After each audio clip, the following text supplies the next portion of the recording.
ಬದುಕು ಒಂದೊಂದು ತರಹವಿದೆ. ಒಂದೇ ತಾಯಿಯ ಹೊಟ್ಟೆಯಲ್ಲಿ ಜನಿಸಿದ ಮಕ್ಕಳಲ್ಲಿ ಅವರ ಬದುಕಲ್ಲಿ ಬಹಳಷ್ಟು ಅಂತರವಿರುತ್ತದೆ. ಅವರು ಬೆಳೆದ ವಾತಾವರಣ, ನೀಡಿದ ಶಿಕ್ಷಣ, ಪ್ರೀತಿ, ಸುರಕ್ಷತಾ ಭಾವ ಎಲ್ಲವೂ ಒಂದೇ ಇದ್ದು ಬೆಳೆಯುತ್ತಾ ಅವರ ಜೀವನದಲ್ಲಿ ಬಹಳಷ್ಟು ಅಂತರ ಸೃಷ್ಟಿಯಾಗುತ್ತದೆ.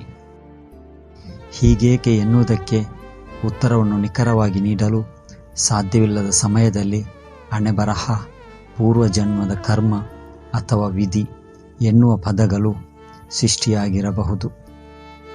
ಅಲ್ಲದೆ ಕೆಲವೊಮ್ಮೆ ಎಷ್ಟೇ ಕಷ್ಟಪಟ್ಟರೂ ಕೂಡ ಕೆಲವೊಂದು ವಿಷಯಗಳಿಗೆ ನಿಖರವಾದ ಉತ್ತರ ಹುಡುಕುವುದು ಅಥವಾ ಕಾರಣ ಕೊಡುವುದು ತುಂಬ ಕಷ್ಟ.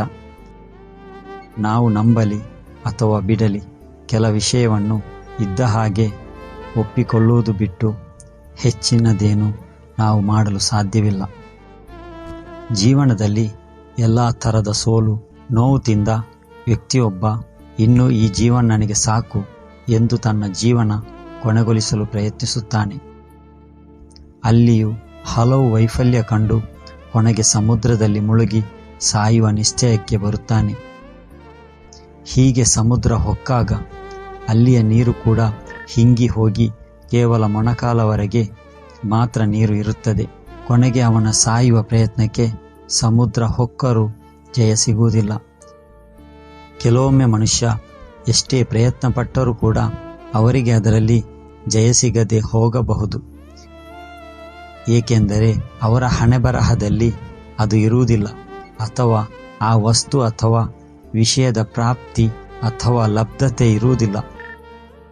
ಇಂತಹ ಪರಿಸ್ಥಿತಿಯಲ್ಲಿ ನಮಗಿಂತ ಹೆಚ್ಚಿನ ಬಲವುಳ್ಳ, ಕಣ್ಣಿಗೆ ಕಾಣದ ಶಕ್ತಿಯ ಬಗ್ಗೆ ಜೊತೆಗೆ ನಮ್ಮ ಬಗ್ಗೆ ನಂಬಿಕೆ ಹೆಚ್ಚಿಸುವ ಮಾತು ಶುರುವಾಗುತ್ತದೆ.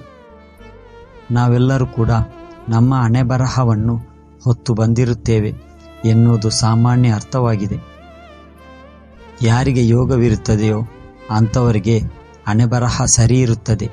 ಆದರೆ ಮನುಷ್ಯನ ಉನ್ನತಿ ಮತ್ತು ಅವನತಿಗೆ ಕೇವಲ ಪ್ರಯತ್ನ, ಪರಿಶ್ರಮ ಮಾತ್ರವಿದ್ದರೆ ಸಾಲದು.